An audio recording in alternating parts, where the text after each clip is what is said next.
Hello, ChoroQ fans. Today we have a Nissan S-Cargo with the Tokyo Hands livery. And I just looked it up. It's some sort of retail shop for one-stop creative concept store or something.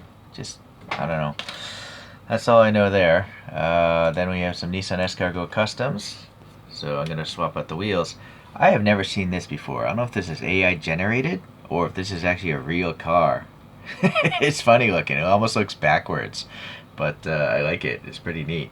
But these are real. I've actually seen one of these in real life. They're pretty cool. I like the tall rear end. I would actually own one of these things so I could put my bicycle back there. All right. Anyways, let's see how old this thing is. Any sort of date?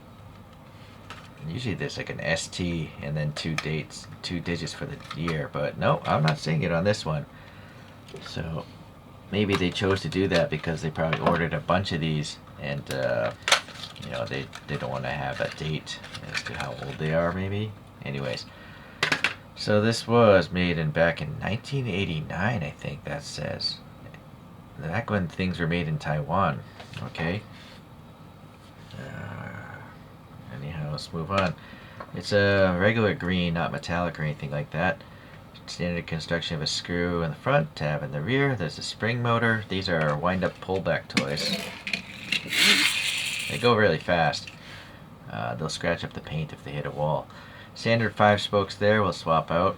I think it's a good choice though, with the white text there to have white wheels. The rubbery tires are still in good shape. We have a fuel filler, some door handle detail, some molding. This is oh, what's going on here? This looks like it's painted, but it's still a clear body shell. Why wouldn't they just leave those clear? That's some crazy. Oh, maybe I am crazy. They're just really dark. You can see my finger back there.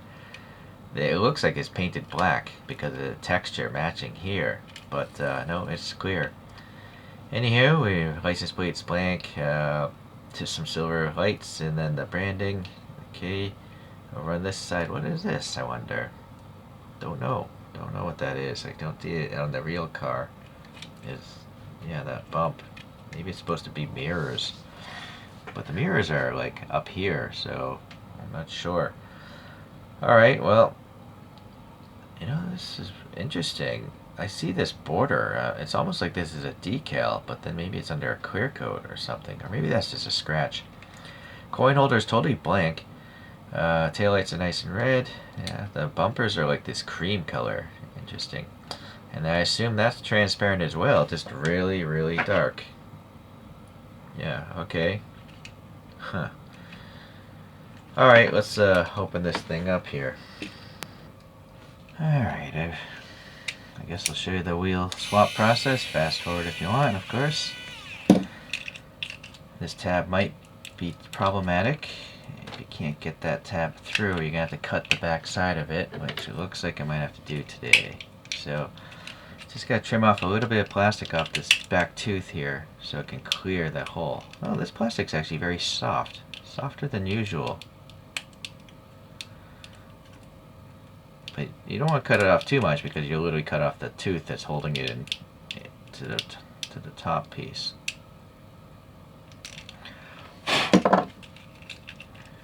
Was that enough? No, it was not. I'll have to change this blade soon.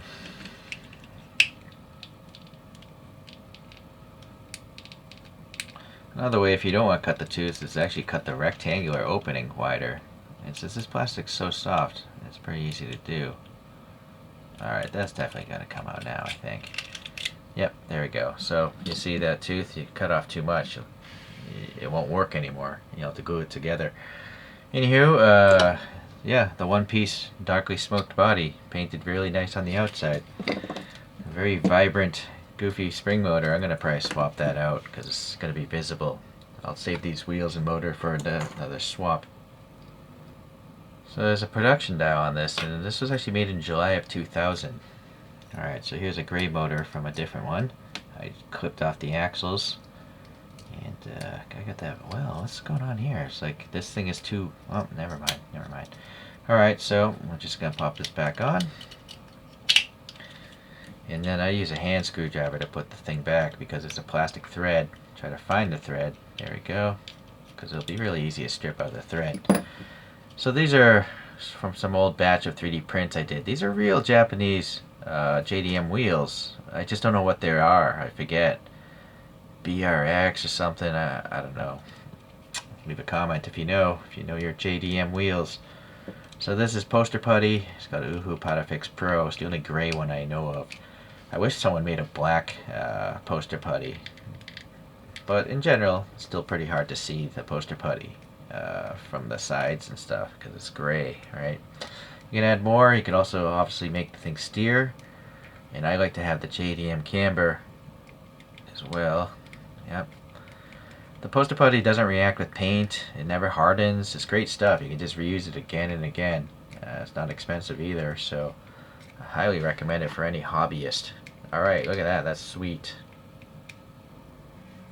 So I actually do have another S-Cargo, this orange one, and again, I don't know what wheels these are, but they I think are real wheels. This one just says 2002 on it.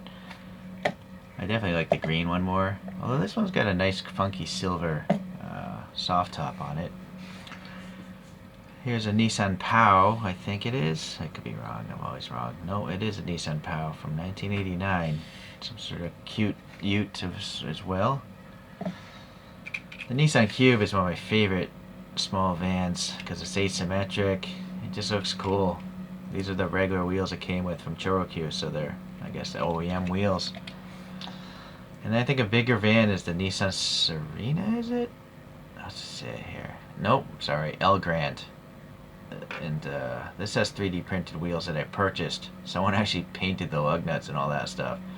So, very cool. These aren't even the obvious vans from the brand. Like there's an NV, that's probably the most common van from these guys, but I just didn't bother bringing it out today. So here's a little top view. No, they're not to scale, right? They're just trying to fit those spring motors, so don't think that these are in proportion with each other. You can go look up reviews of these other ones, of course. And this is kind of a tall one. I'm going to use a Lego character today. Actually, it's not a Lego. It's a fake Lego. You can buy these off AliExpress. I bought a driver's pack. Alright, well, thanks for watching today. We'll see you the next time we modify a ChoroQ.